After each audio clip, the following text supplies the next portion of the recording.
On the 18th of August, 1966, near the village of Long Tan, Vietnam, a decisive battle took place.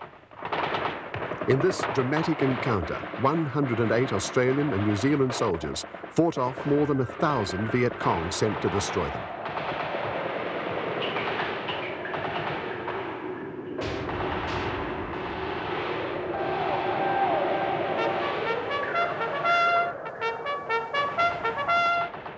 If the Viet Cong had won this battle, the Vietnam War might have ended much earlier for Australia and New Zealand. But the fierce Viet Cong attack failed. Why? And why has the Battle of Long Tan become the rallying point for Australia's 50,000 Vietnam veterans?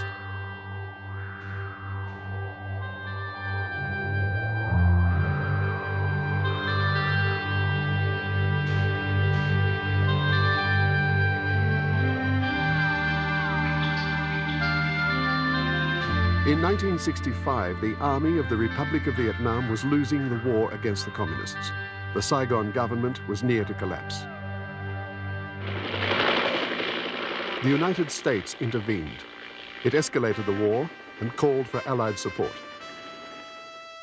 South Korea, Thailand, the Philippines, Australia, and New Zealand sent troops. General Westmoreland, the United States commander in Vietnam, assigned the Australians the task of breaking communist control of Phuoc Tuy province, east of Saigon. Phuoc Tuy was known to United States intelligence as a likely staging area for a massive communist attack on Saigon.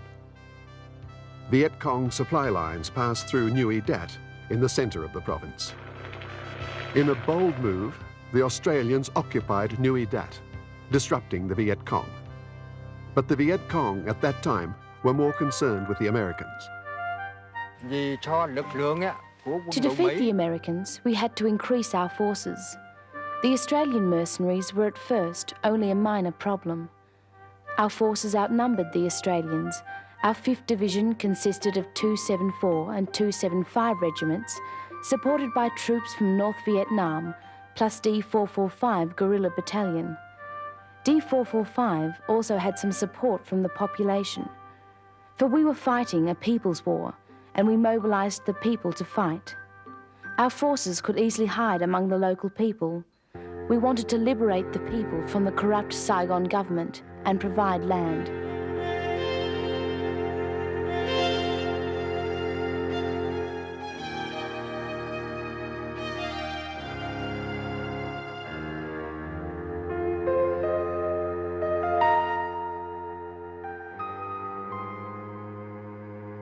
With only the 5th and 6th battalions, the Australians were outnumbered 4-1. The task required at least 3 battalions, but recruitment was low in this time of full employment, and conscription had not yet taken effect.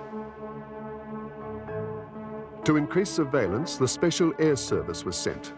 The Viet Cong called the SAS the Phantoms of the Jungle.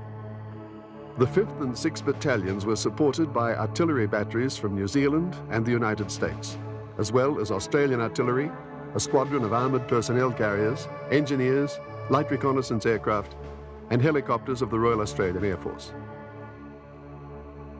Brigadier Jackson, the Australian commander, could call on the United States Air Force and an American cavalry regiment located to the north, plus a division of American infantry. As well as outnumbering the Australians, the Viet Cong were also dedicated soldiers, fighting on familiar ground. We have to humiliate the Australians or lose face with the people, but the American forces are our main target. By defeating the Australians first, we will learn how to defeat the Americans. Our liberation forces are not afraid to fight the Australian mercenaries. The Vietnamese were a war-hardened people. They had expelled Genghis Khan's army, and later the Chinese, the Japanese, and the French. Lieutenant Colonel Kiem was commander of the D445 Guerrilla Battalion, the natural enemy of the Australians in Phuoc Tuy. The local people were not happy with the arrival of the Australian and New Zealand troops at the Nui Dat base. We knew that they would interfere with D445's operations and separate the people of Long Tan from our liberation forces. We were therefore ordered to give the foreigners a warning to leave and for them to stop imitating the Americans. What started in 1966 as a communist insurgency had now become open war. The Australian strategy was clear. The Viet Cong had to be defeated in battle and their support from the people cut off. For the 5th and 6th battalions alone, this task was not easy. But from day one, patrols protected the base, even as it was being built. Trees were left to provide concealment and shade. American bases had been bombarded by elusive Viet Cong mortar teams. The Americans called them the Shoot and Scoots. The Australian, Brigadier Jackson, was determined that Viet Cong teams would not mortar Nui Dat, and he surprised friend and foe alike by establishing Line Alpha. Line Alpha was the area within Viet Cong mortar range. All Vietnamese living inside Line Alpha were resettled.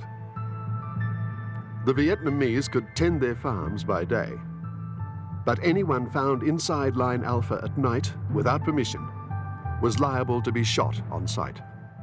Thus, a huge area of Phuoc Tri was declared off limits to the Viet Cong. That was an impudent step. The Australians began a civic action program to win over the people.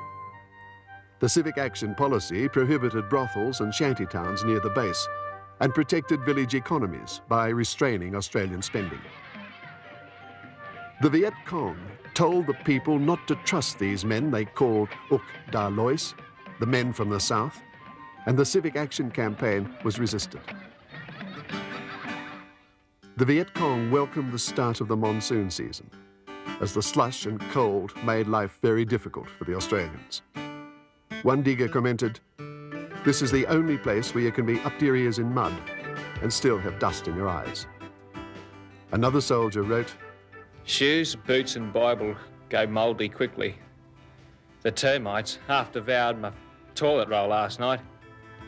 The ants ate the plastic covering of the phone lines and the fluorescent helicopter marking panels. There are some dreadful skin complaints up here. I've seen men without a clean piece of skin on them." Before the Viet Cong could be defeated, they had first to be found. This search was the job of Australian intelligence. The Australians had 4 main sources of intelligence: American, South Vietnamese Army and police, and Australian patrols. Australian intelligence trusted only the 4th source, its own infantry and SAS patrols. In this era, before computers, Australian intelligence graded the reliability of the daily flood of reports on the Viet Cong from A1 down to F6. A1 meant the report was proven, and F6, though, was not false but unproven. And F6 may really have been A1. The system was virtually unworkable.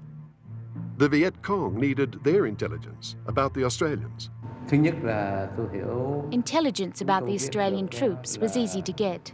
We established perfect intelligence networks among the local people who gave us most of our information about the Australians. We also planted agents in the Saigon Army and the administration to report on the activities of Australian troops, and we obtained confessions from the captured Vietnamese. We also obtained good intelligence from the mass media, such as the BBC, Voice of America and Armed Forces broadcasts. We even monitored the Australian military communications and learned about Australian tactics. Our villagers counted the guns of the task force artillery batteries. The big American 155s and the Australian 105 howitzers always fired one at a time, but the New Zealand guns always fired in a salvo. We called the New Zealand battery the New Zealand Orchestral Group. The Australians had some knowledge of Viet Cong strategy, such as decoy and ambush, and their battle tactics, but knew dangerously little about the Viet Cong 5th Division and the local D445 guerrilla unit. When the Australians came here, we knew that they had been very successful at anti-guerrilla warfare in Malaya. So although we came from the people and were very good at guerrilla warfare, we rehearsed. The Australians were better at anti-guerrilla warfare than the Americans. The Australians were very patient and disciplined and didn't care about hardship. They would suffer more hardship than the Americans or even the South Vietnamese troops. For example, they kept off the tracks and cut new paths. The strategy of the Australians began seriously to confront the Viet Cong. They decided to attack before the Australians could build their base and acclimatise to weather and terrain. So in June, 274 Regiment probed the 5th Battalion's defences, testing reactions and weak spots. The Viet Cong waved lights on poles, trying to pinpoint the machine guns. But the knowing Australians replied only with rifle fire. The Viet Cong 5th Division Intelligence then presented its assessment of the Australians. While the Uk Dai Loys are arrogant and bellicose, they are hardy and react fiercely to attack. The Australian patrols and their ranger tactics are now a serious problem for our 5th Division. We cannot maintain the People's War while the Australians remain. The Australians must be eliminated.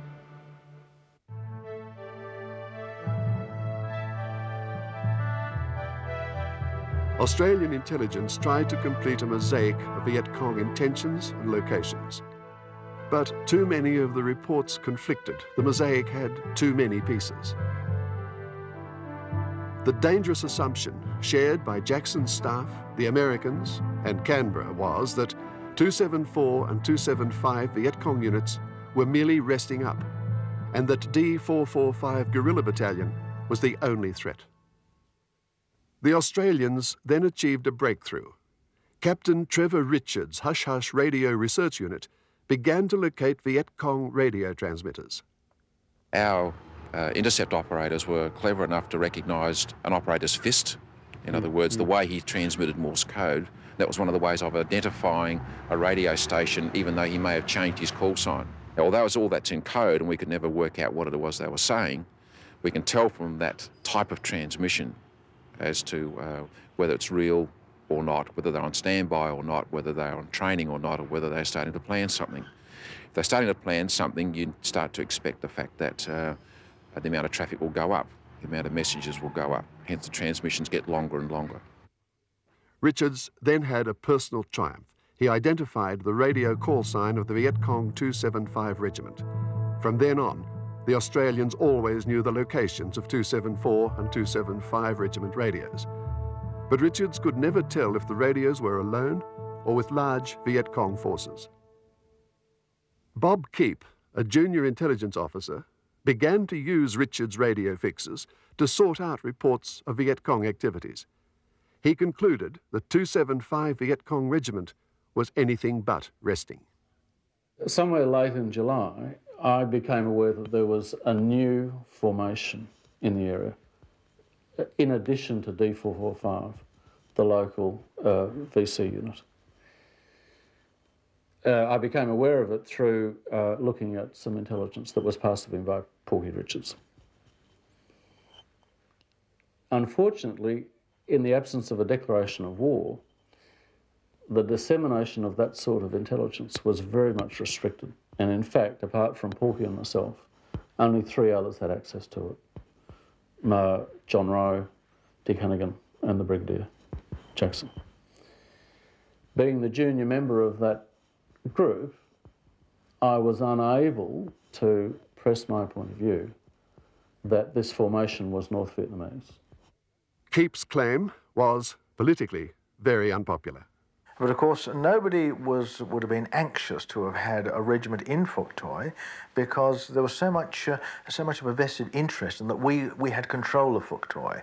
Brigadier Jackson, if you remember, said that the whole of Phuoc Toi was under control. Everyone loved us. As you drove along, people waved little Australian flags and so on. But by now, the Viet Cong 5th Division had finalised its plan to attack the Australians. While the Australians were well trained at anti-guerrilla warfare, Vietnam with its People's War was quite different. We decided to lure the tiger away from the mountain. We would mortar the Nui Dat base as if we were going to attack it. This would draw out a reaction force into terrain ideal for ambush. We would have to set the ambush within the range of the Nui Dat artillery because the Australian patrols never move outside artillery range. But if we attacked the Australians closely, the task force batteries couldn't be used. We called this tactic fighting by holding on to the enemy's belt. The chosen battle area is the rubber plantation at Za Long Tan. The Australians will not expect a large force so close to their base, and helicopters cannot land in the rubber trees or the nearby rice paddy. With the tall tree canopy, we will not be seen from the air. The foreigners will be drawn well into the rubber plantation. D445 will attack from the southeast and the west, and 275 Regiment from the north and the northeast, to surround and annihilate the enemy quickly, then escape before the artillery arrives.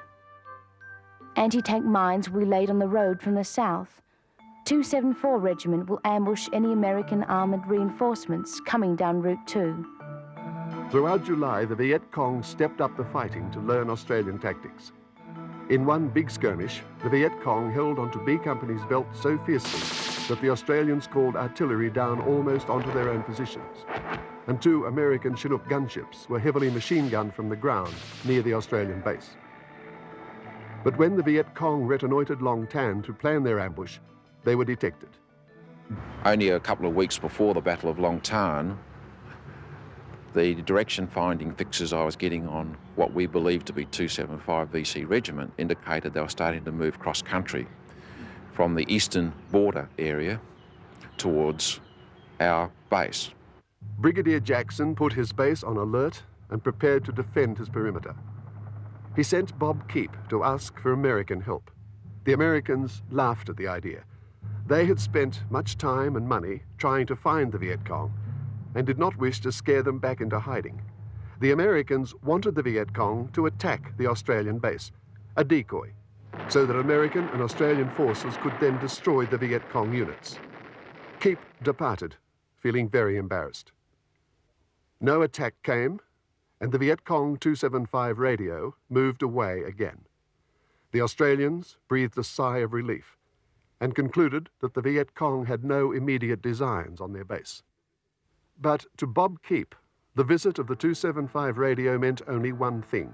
The Viet Cong were, in fact, planning to attack the base in force. On July the 29th, Keep attempted to warn his colleagues. He wrote, "The Viet Cong could mount a multi-regimental attack consisting of 274th and 275th Regiments with D445 Battalion, either from the east or from the west, or simultaneously from both directions. VC forces in the area pose a direct threat to the task force. This conclusion is supported by usually reliable sources." Captain Mike Wells, Australian military advisor, reported that his Vietnamese agents had news of a big Viet Cong build-up.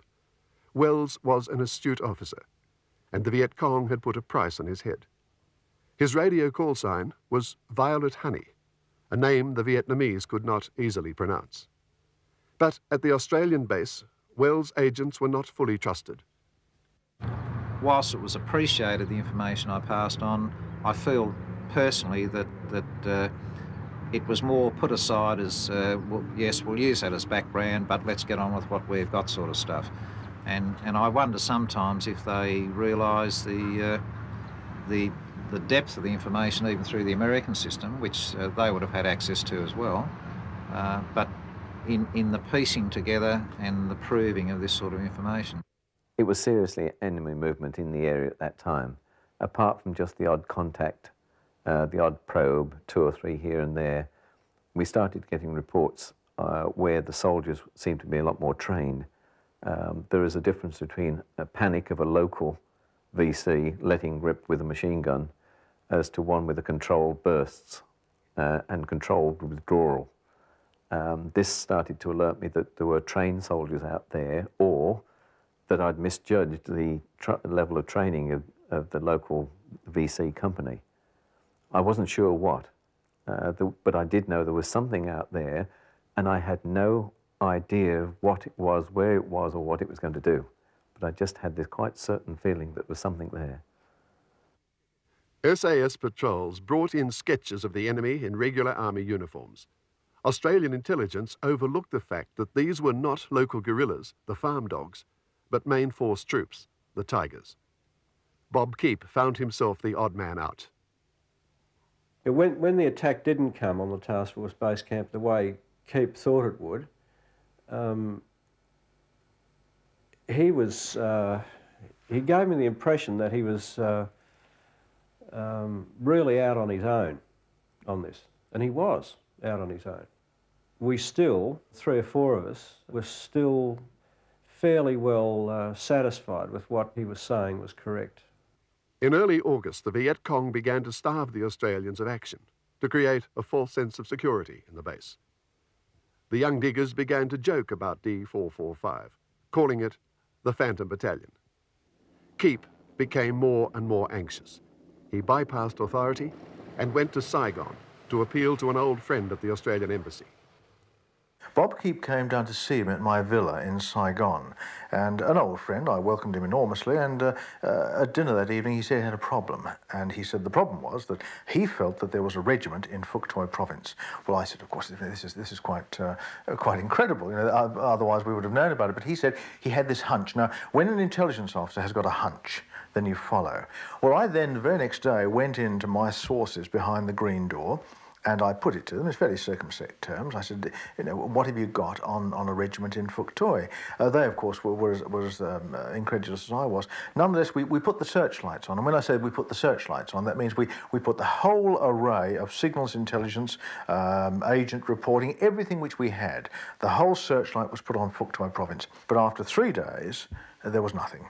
And I got on the phone to Bob Keep, who'd gone back by that time to Phuoc Toi, and said, listen, Bob, I put everything into this, and there's no evidence whatsoever of any major formation in Phuoc Toi province.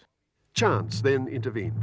Bob Keep fell seriously ill and was evacuated to Australia. Without Keep, the belief that the Viet Cong had abandoned Phuoc Toi became stronger than ever. We will attack the Australians on the 17th of August before our National Liberation Day. We know that a big Australian defeat will unseat the Australian Liberal government and influence the Manila Peace Conference. Australia's losses will discredit America and her puppet allies and end the war early. I think that Bob Keep was like most good intelligence officers throughout history who've blown the whistle. He had this hunch there was something there. And it's quite wrong that the system wasn't flexible enough to have run with his hunches, because even though they had come to me to have it checked out, and even though we had mounted this incredible surveillance capability and come up with a negative view, I think the people who were in Phuoc Toi themselves could perhaps have paid more attention to his warnings. But there's no doubt that it was, I think, one of the biggest intelligence blunders of the war. Reports of Viet Cong movements continued, but still failed to convince. On the 11th of August, an agent reported a Viet Cong battalion at Long Tan rubber plantation and 2 Viet Cong companies south of Long Tan village. While flying near Long Tan on the 13th of August, a helicopter's glide path indicator detected a Viet Cong transmitter. A reconnaissance pilot saw new tracks near Long Tan plantation. I was flying around that area with an American Air Force officer who was attached to the task force at the time, and he had the job of the day to look around and find landing zones for helicopters.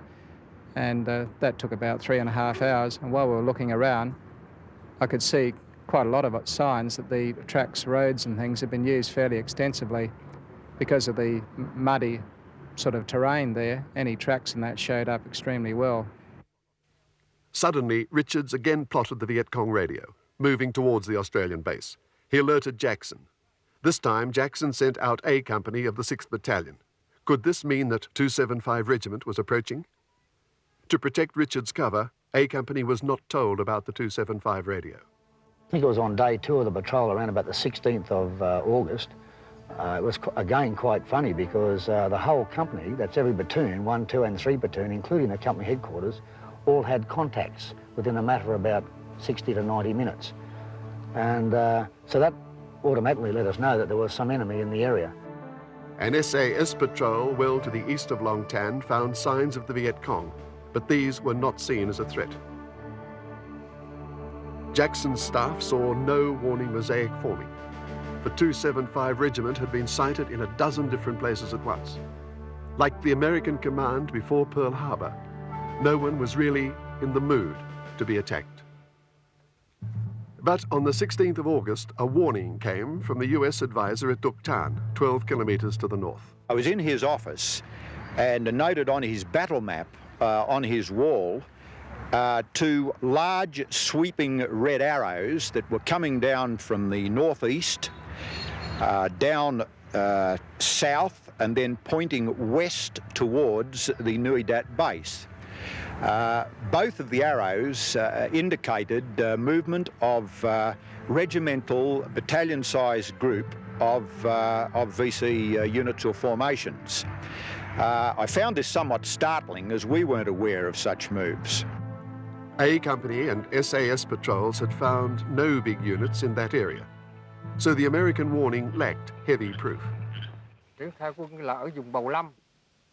D445 was in the Maytown Mountains at this time. We rehearsed the ambush with some of 275 Regiment, using a big sand model that we made. On the night of the 16th, we marched into Long Tan and deployed between the Long Tan Committee House and the middle of the rubber trees. In the pre-dawn darkness of the 17th of August, the 275 team fire on Nui Dat to decoy out the Australian patrol. The bombs wounded SAS soldiers, engineers and artillerymen. The problem was we were getting indications that these shells and mortars were being fired from all around us. I mean, if one believed all the reports coming in, we were being attacked from all sides. When I went into the command post to start firing some counter-mortar missions, we had to prize about 20 people out of the command post. They were all trying to clamber in to get some protection. Yeah, number 2 gun took a recoilless round in the sandbags that protected. I think it blew someone off the top of the bund at that particular time. There was a little bit of a concern that the enemy was a lot closer than first thought. As the Viet Cong bombs rained in, the artillery's radar tried to pinpoint their firing positions.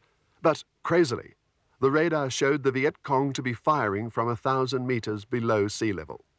The radar was tracking a particular bomb for 2 or 3 seconds and then flicking off that bomb onto another stronger signal, and this is what happening. So the radar the radars were having a problem giving us any sort of location. In fact, they weren't giving us any locations. As the bombs landed, the Australian base expected a massive Viet Cong attack out of the darkness.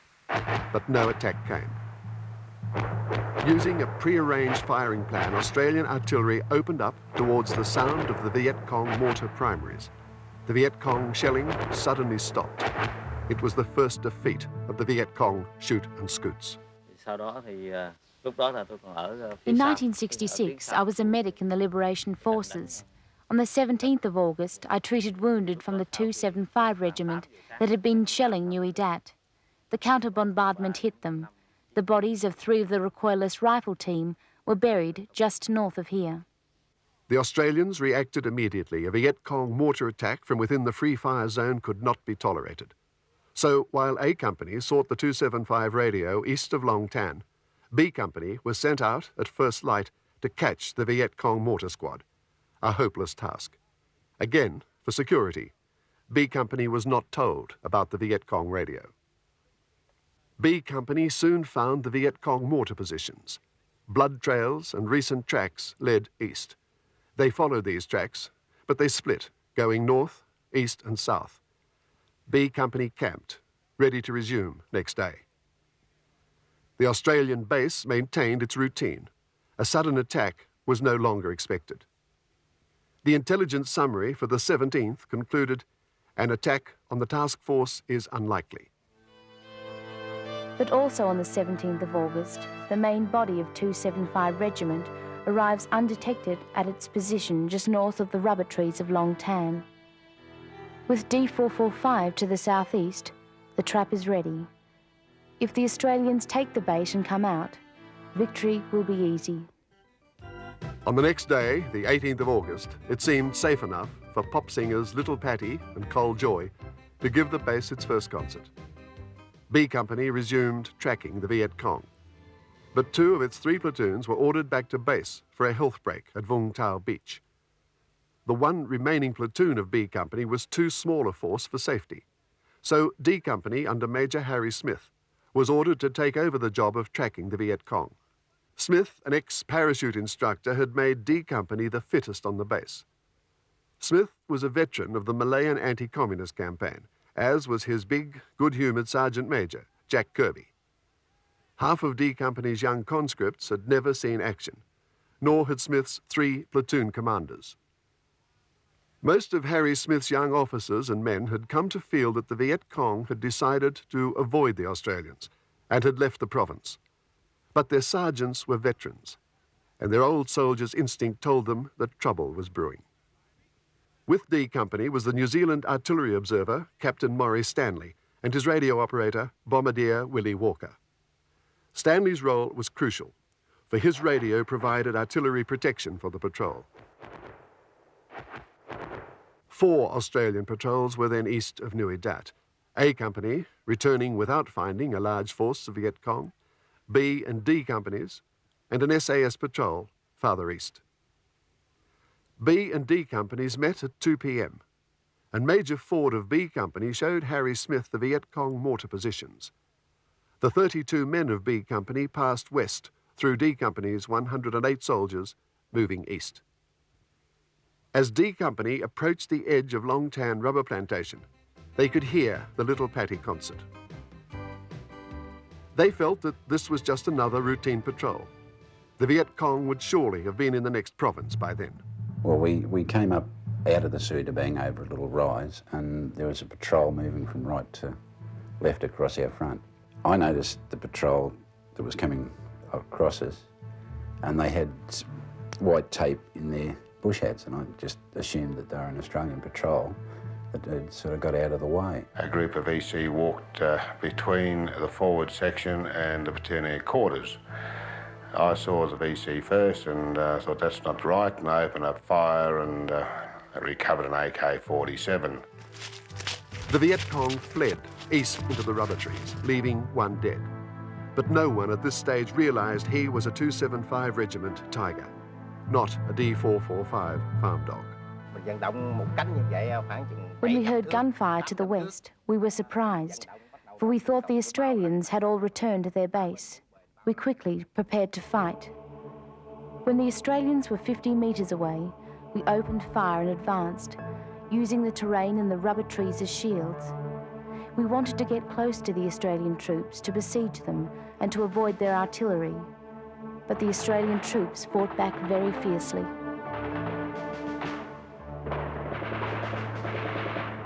Lieutenant Sharp called urgently for artillery support. Captain Stanley, not quite sure of Sharp's position, started to walk the artillery towards 11 platoon from a safe distance. We were getting some pretty heavy fire at this stage. Once the second machine gun opened up, then everybody who was there opened up on us. Some of the soldiers on the far extreme, on the extreme side of 6th section were yelling out that they were in the trees, and I directed the machine gunner in my section to put spray some ammunition up into the trees and see if we could find what was up there. It was at that point that we came under extreme fire. On the general order, all of our forces had to advance towards the Australians. To hesitate would have caused many deaths from the Australian artillery. Our motto was, hug their belts, even when they are retreating. We besieged the Australians quickly from the north, south and east. To see them advancing on us was not in our training manual, and it was, I suppose at that stage I thought, well, we're in a fair bit of shit here. Smith then radioed for an American airstrike. A fierce monsoonal storm began. Soon, 3 US jets appeared above Long Tan, but the pilots could not locate the Viet Cong through the rain. Instead, they bombed the suspected Viet Cong command post nearby. Major Smith had directed that the platoon commander of 10 Platoon take his platoon to try and help out 11 Platoon. The Viet Cong, thinking that 11 Platoon was alone, moved to surround it. It was while we were moving in this formation that a large group of approximately 60 to 80 VC were moving to our left and then in preparation to attack the left flank of 11 Platoon. 10 Platoon then went to ground with the VC crossing to our front. Once we were in the prone position, we then opened fire on these VC and we killed them either outright or the remaining force withdrew. We then saw more Australians advancing on our right, and we quickly stopped them with our heavy machine gun and mortar attacks. Stopped by the power of Viet Cong fire, 10 Platoon was withdrawn into a defensive line around Smith's headquarters. Escape was now impossible, for Smith had too many wounded. Also, 11 Platoon was still cut off, and Harry Smith would not leave them. 11 Platoon then faced a new distraction. The whole time the battle was on, there was the bugler, and I guarantee you talk to anybody that was there, they could remember the bugler, because all through it he blew his callings, or whatever you like to call them, but every now and then he hit a bloody CI note, and it was so off-putting. Smith then sent Lieutenant Dave Sabin's 12th Platoon to help, but enemy fire stopped them too. We then attacked the second group of Australians on our left, but there were now more foreign troops than we had thought. Sabin turned north, but came under fire from the Viet Cong attacking the retreating 10 Platoon. Ammunition was now very low. Harry Smith urgently radioed Nui Dat for resupply. At Nui Dat, Jackson faced a dilemma. If he sent troops to Long Tan, his base might be overrun, perhaps by 274 Regiment. But the resupply could not wait. At Nui Dat, 2 helicopters loaded ammunition. Then, Lieutenant Sharp was shot dead. Sergeant Bob Buick took command of 11 Platoon. And we're getting to the stage where I'd have to do something, so I put in a fire mission to Maury Stanley as DFO, and I then sent my own grid reference. And Maury Stanley said, "You can't do that." And I explained to him that we were completely surrounded, that Charlie was only 75, 100 metres away, and I'd prefer to go with a big bang than bloody and all this. It sounds quite dramatic now, but that is exactly what happened. Buick's suicidal request concerned Major Harry Honor at Nui Dat. A big worry was the location of 11 Platoon, who were the ones who had been overrun. I thought that they might still be in the ground, some may be wounded, and we didn't want the artillery anywhere near them. Intense gunfire had created smoke. There was smoke, steam, fog or mist. One couldn't tell what it was. But it did help me in a way, because I could see flashes of gunfire against this background. It was like a screen, about 200 metres distant. It was like a screen which I could either see or not see flashes of gunfire. And in fact, it helped silhouette our own troops and VC who were moving close to me.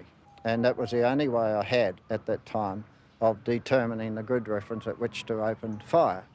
So anyway, he spoke to me and I said, "We've got to have it, we're getting overrun." And so they sent it in and it landed about 75 metres in front of us. And came right over the top of us, and that's a big no-no.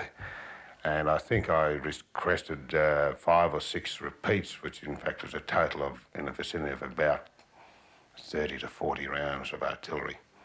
And it all landed no closer than 50 metres in front of us, and that effectively wiped out our main threat, which was the VC in front of us. Jackson now faced the total loss of D Company, a potential military and political disaster.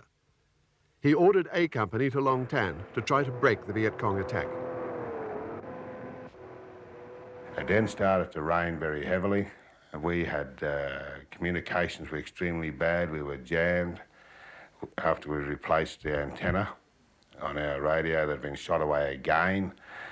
And we decided when it started to get dark, I said, we've got to do something. I think the platoon strength down at that stage of the game was down to about 12. Now, we went out with 28, and there was effectively about 12 of us left. All the rest had been killed and wounded. So there wasn't very much I could do except just get out and run like hell. The survivors ran west, with Viet Cong bullets smacking past them. They met Sabin's 12 platoon. Eventually, a company rang up on the radio and said that they were ordering a resupply and that the choppers were about to arrive and that they were going to throw yellow smoke. The penny dropped for me, and I realised that the only way I could get the survivors from 11 back is not by going to meet them, but by throwing yellow smoke in their direction as far as I could, hoping that they would see and come back to the yellow smoke. We knew roughly where 11 platoon would be because to both sides of them we could see enemy movement, and we were being fired at and we were firing upon enemy to the 11 platoon's flanks. So we knew what direction we could expect them to come from. When we threw the yellow smoke, there was an immediate hail of fire into the area where the smoke fell, which we'd thrown 50 yards or so out of our own position. As the 11 platoon group arrived at 12 platoon, they were being followed by the enemy. So we then settled them down and had another little battle with those enemy that were following. Having fought off that assault, we then prepared ourselves to go back to company headquarters. The ammunition boxes were dropped right into Smith's headquarters. By this time, D Company had few bullets left. Intense fighting resumed. The APCs with A Company were slowed by the flooded river Soi Da Bang. Sabin, meanwhile, bringing in the survivors of 11 platoon, saw the Viet Cong massing to attack Smith's position. I let the first VC line pass our position, and when the second and third line of VC lined up in the avenues where the machine guns were aligned, I gave the order to open fire. The two machine guns opened fire with all the rifles that I had, and we simply decimated those two lines of VC. The front line, not knowing what had happened, immediately turned around and tried to dash back to where they came from, therefore passing through the two avenues that we had under fire. And I think that whole attack was just massacred on the spot. 11 platoon finally reached Smith's headquarters. They were haunted men. The looks of horror on their face as they came through. And they had been through a terrible mauling. We estimated that we were fighting the Australian 6th Battalion, so we wished that our 275 Regiment had attacked sooner than it did. Finally, we located the enemy's headquarters, and many of our troops attacked it. The coming to position was only around about 100 metres across. There were massive attacks. The firepower was massive. I mean, they obviously lined themselves up, recycled themselves, loaded their machine guns and just came on and fired and fired and fired. At Nui Dat, all gun batteries, Australian, New Zealand and American, maintained rapid fire at Maury Stanley's chosen targets. We were shifting gun ammunition through the rain and the muck. Lightning had hit the toilet. Literally blown the thunderbox to pieces, which was a 44-gallon drum. Absolutely terrible weather. And these fellows humping this ammunition, quite, almost running with the stuff on their shoulders. And it's about a bag of cement on each shoulder these fellows were carrying. Blast lighters set in early because of the rain and the tree cover, and these pencils of trace are coming at you, thousands and thousands of them. From there and from there and from there, all coming right above the top of the ground. And I go back to what I said about this reverse slope position we're on. They could only fire down to a certain level to skim above the ground as they could see it, and they were, fortunately, were mostly going just above our head. At D Company, Major Smith saw the Viet Cong moving in behind him. Human wave attacks resumed from his front and from both sides. Unless help came soon, D Company would be wiped out to a man.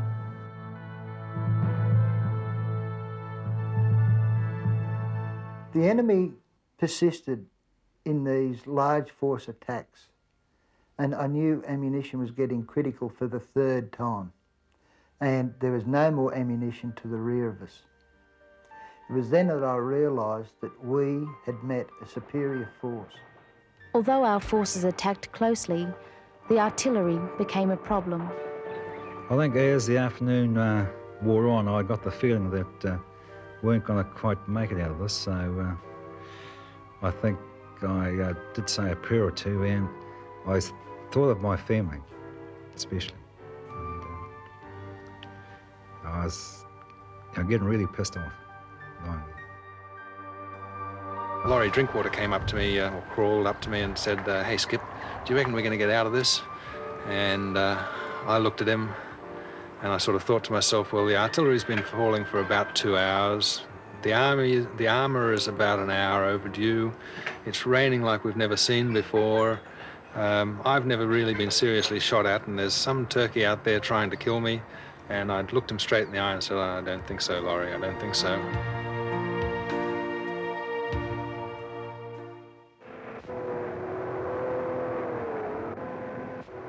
We were moving through young rubber trees and through what turned out to be a fairly sticky sort of weed about waist deep in height.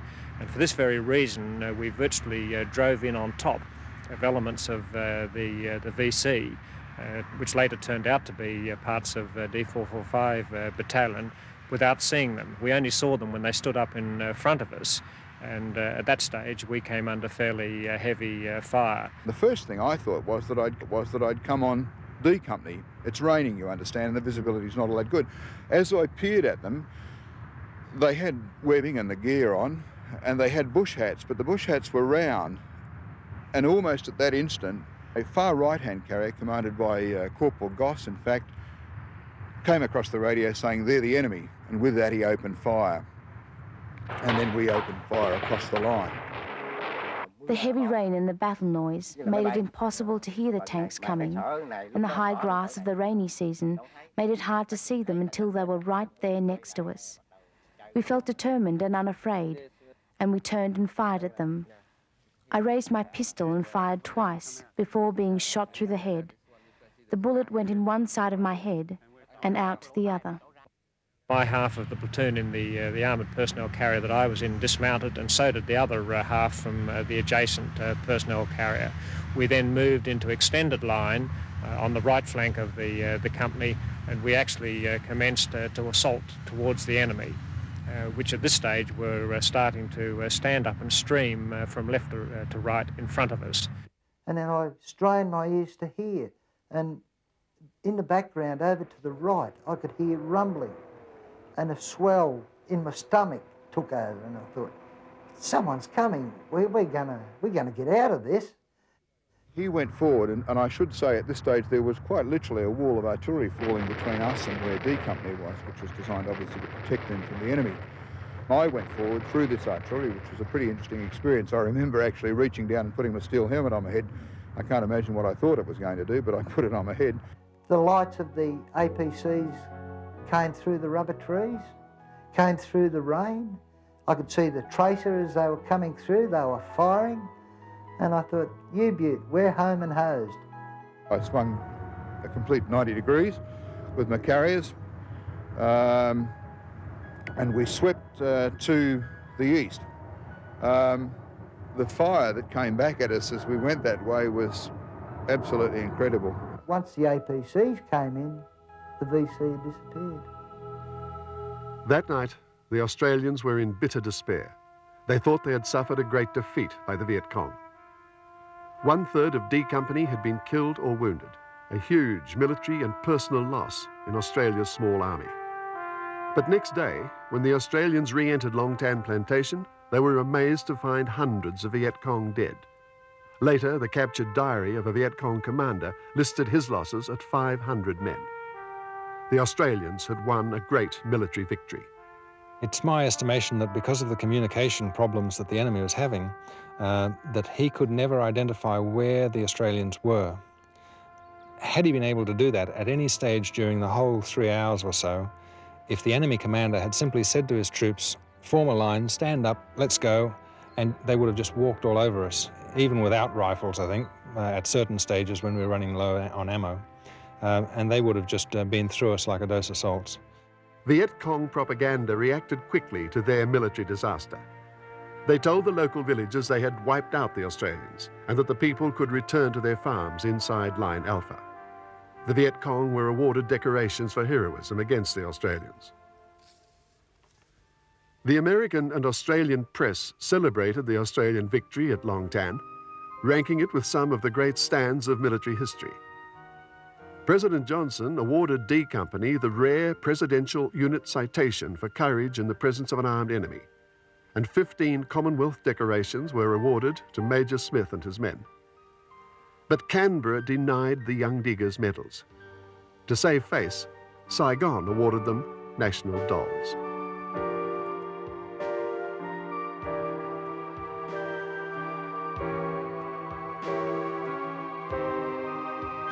I was actually despairing as to these young 18-year-olds never being in combat, not a great deal of training, and I was completely wrong.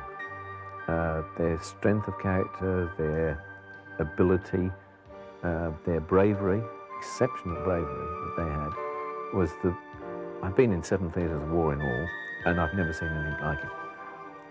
At that stage, I originally came from England, and I had still got English nationality. And right at that moment, I just wanted to be an Australian. I was going to live the rest of my life here, but just the bravery of those men was the deciding factor that made me become an Australian.